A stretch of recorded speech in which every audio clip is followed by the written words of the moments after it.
Bumblebee, directed by Travis Knight, came out a few weeks ago, so I'm not so late on this one. Kind of. No? Okay, it still kind of counts. Was the shocking and super surprising film that nobody expected of this year. I don't know how else to say it. Last year was the last night. Bumblebee. I don't know how that happens. Miracles exist. This was one of the most surprising films of the year, honestly. Nobody expected Bumblebee to ever work out. When the first trailer came out, like, early in the year, I was laughing. Honestly, like, it didn't look bad. But I was like, there's no way. New director, my ass. They're gonna pull this off. Sure they are. It's a prequel. It's just Bumblebee. It seems like your everyday, like, E.T. wannabe film. The relationship with someone in their car, Herbie. There's no way that's gonna work. They did it. I don't know what to talk about. Look, I've not clearly been the biggest fan of the Transformers franchise. I do own the first one. Boom, I found it. Here you go. I don't know if it's a special edition. It looks really cool, though. It really does look like a nice edition. Of 2007, the very first Transformers, directed by Michael Bay.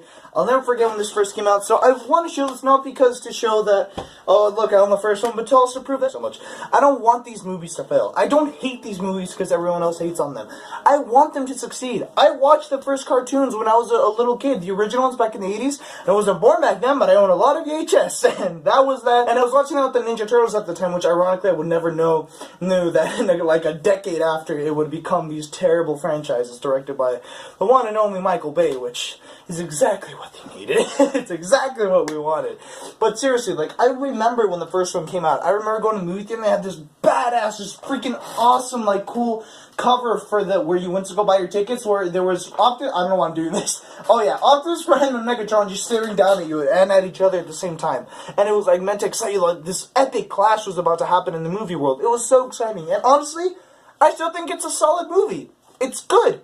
It's nothing amazing, nothing terrible. It's perfectly like that 7 out of 10. It barely reaches it because they still have these awesome characters with the Transformers when they're on, and thankfully they're on most of the time. We all know how that went by that, literally, like, 2 years later. Was it 2 years? Yeah, 2009, 2 years later. It all went to shit after, and then it just became worse. 3 was okay, but after that, worse. It never went back after. And the last line was a perfect example of that. The one that came out last year, I wasn't even shocked. I refused to go see it, and I was like, I'm not checking this out. Like, there's no way that's gonna be good. And I was right. People fucking hated it, because, look, Michael Bay's a perfect example of what I compare to Zack Snyder. Not as good as Zack Snyder, because I'll admit Zack Snyder has had some pretty impressive films, but so has Michael Bay in his past, admittedly. He is a definitive example of style over substance. Can he make cool fight scenes? Yes. I remember this movie very well. The ending, the last, 20 minutes, was exciting as fuck. I will not deny that. He can make an awesome fight scene when he directs it well, but he can make an awesome fight scene. And that's it.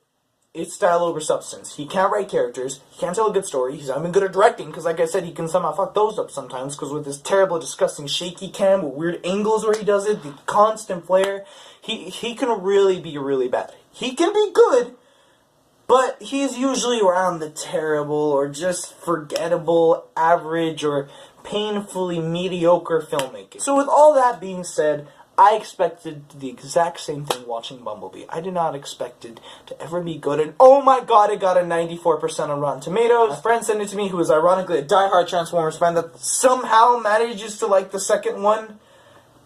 Shocked me and wanted to shove it into my face, and you know what? You were right, Nick. Yeah, it's Record Leader. He's a big Transformers fan. Go bother him with it. You were right this time. You win. You won this battle. Bumblebee was incredible. And I'm not joking. Like, I was shocked when I went to go see it. It was... the only little problems I had is, like I said, it does play it safe, because admittedly, what it does do, and I'm going to go into the first criticisms, because it's the only thing that I have wrong with the movie.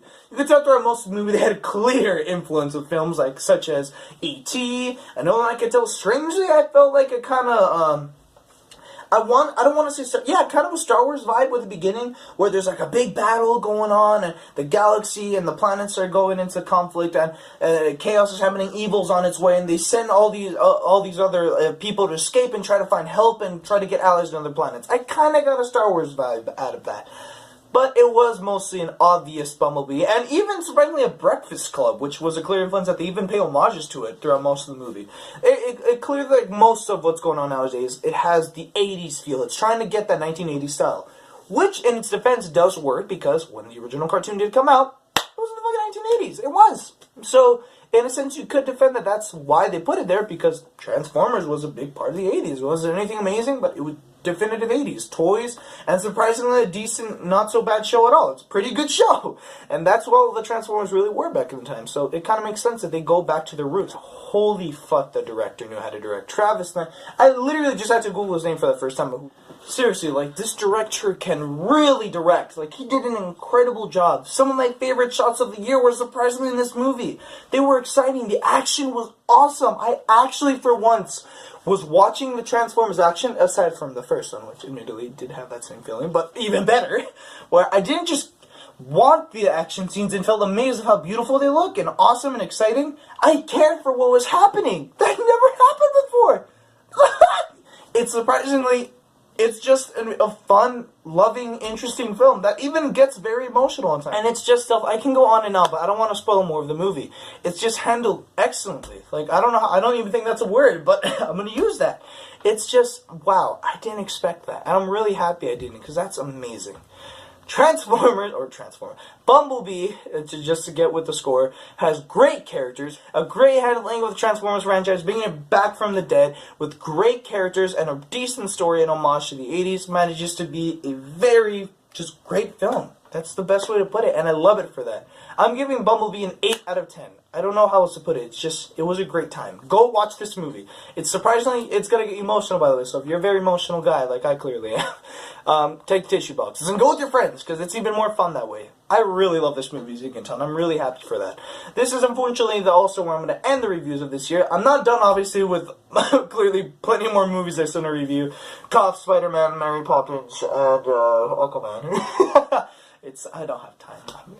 These are unfortunately going to be my last 2 review guys of the year. I've still got the top 10 coming out, so if I do manage to watch them by the end of this year, that's going to be the top 10, because I've heard a lot of great stuff about them, and you never know, they can change it. But right now, guys, this was a crazy year, and I know, I'm sorry, there's so much I wanted to get out. I'm not going to say everything, because once I'm going to clear up 2 more videos to get done. I think I mentioned that in the last video too, but I just want to get that through, especially with reviews. There's so many movie reviews I actually did this year that I didn't get out. Whatever I can do, I'm going to do my best when I can get it out, and when I have time to do it, and I'm really glad I can still do stuff like this. I still have 2 big videos that I know for sure that are obviously coming out. Stay tuned for that. There's like, what, 3-4 more days to go?